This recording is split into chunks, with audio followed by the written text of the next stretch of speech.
Olá, esse é o primeiro episódio do nosso estudo sobre as parábolas de Jesus e hoje eu vou trazer como introdução o entendimento do que são as parábolas e qual a finalidade delas. Parábolas em aramaico é agadot e ela vem do radical atrair. As parábolas têm como finalidade cativar o coração do leitor. É uma ferramenta de ensino usada não só para trazer entendimento sobre alguma questão, mas também para trazer ensino, admoestação, correção, elogios e até condenação.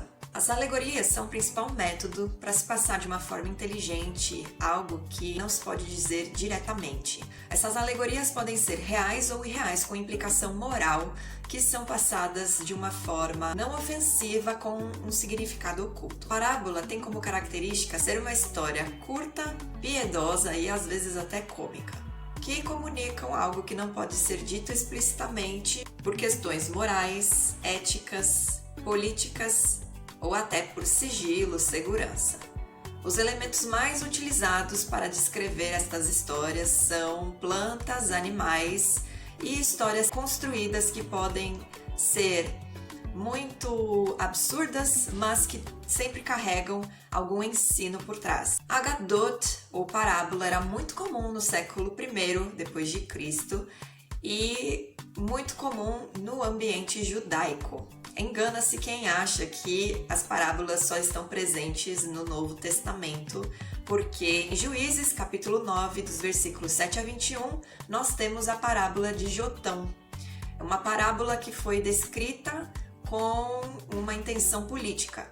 E em 2 Samuel, no capítulo 12, versículo 1 a 15, nós temos a parábola do profeta Natã, que foi entregue a Davi para trazer correção e admoestação sobre um pecado que ele cometeu. Os rabinos tradicionais do judaísmo têm como principal método de ensino as parábolas, e elas são encontradas tanto nas leis orais do Talmud, ou Gemara, e também do Mishnah, como nos Midrashim. Principalmente os Midrashim carregam ensinamentos através de parábolas, histórias e enigmas. E isso é intencional para que somente aqueles que têm compreensão e estudo da Torá consigam compreender a mensagem que se quer passar. O uso das parábolas era uma forma dos rabinos ensinarem sem que aqueles que não têm tanto conhecimento tirem conclusões errôneas a partir dos princípios que os versículos carregam. Os sábios do judaísmo tradicional creem que todo versículo da Torá, cada um deles, além de ser verdadeiro em seu sentido simples e óbvio, também carregam pistas acerca de coisas que acontecem tanto no presente como acontecerão no futuro.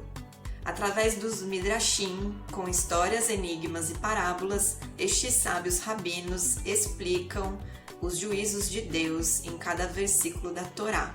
E da mesma forma, Jesus usou as parábolas para trazer em sua época ensinamentos e revelação de coisas ocultas que foram reveladas apenas àqueles que tinham o verdadeiro entendimento da Torá.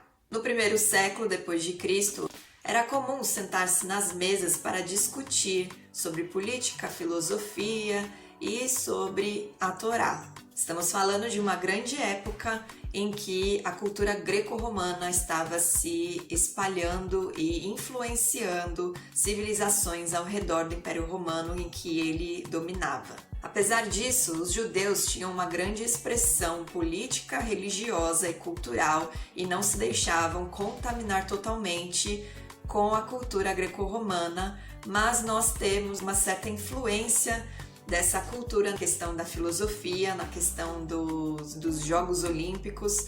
Muitos judeus naquela época, por interesses políticos também, acabaram se envolvendo com os gregos e romanos. Porém, quando os judeus se reuniam nas suas mesas de refeições, nas sinagogas e no templo, eles utilizavam a sua cultura e inclusive o seu idioma. Toda a conversa a respeito do Talmud, a respeito do Mishnah, a respeito de Midrashim, a respeito da Torá, eram feitas no aramaico, idioma popular na época, principalmente na Galileia, na região onde Jesus habitava, e também o hebraico era utilizado no Templo de Jerusalém pelos sacerdotes e o sumo sacerdote, que realizavam todos os rituais todos os sacrifícios e as orações com o idioma que foi escrito a Torá. A comunhão e entretenimento dessa época aconteciam nas mesas de refeições, e muitas das parábolas e ensinamentos que Jesus passou foi em mesas de refeição. Dessa forma, Jesus utilizava o conhecimento daquele povo, a cultura daquele povo, e algumas parábolas que Jesus cita, ele traça um paralelo com parábolas que foram escritas por rabinos. Jesus trazia de forma enigmática os seus ensinos, utilizando a literatura rabínica, as leis de Moisés, a Torá, as instruções que o Eterno havia passado através de Moisés para o povo no deserto.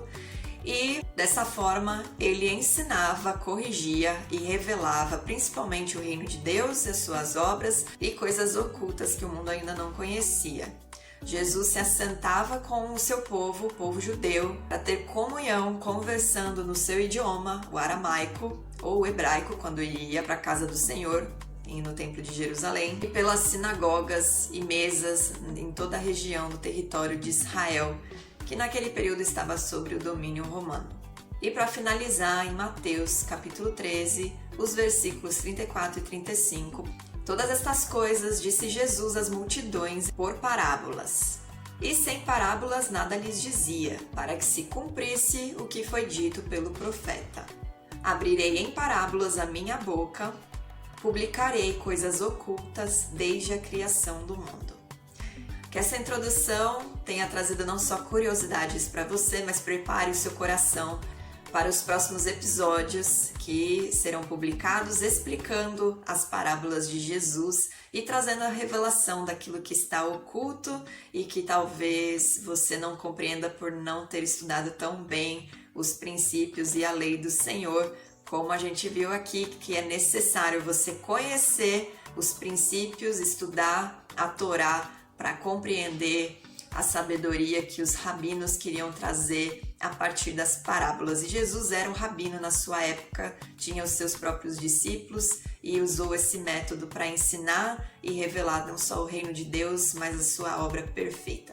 Que você acompanhe então esse estudo e até o próximo episódio.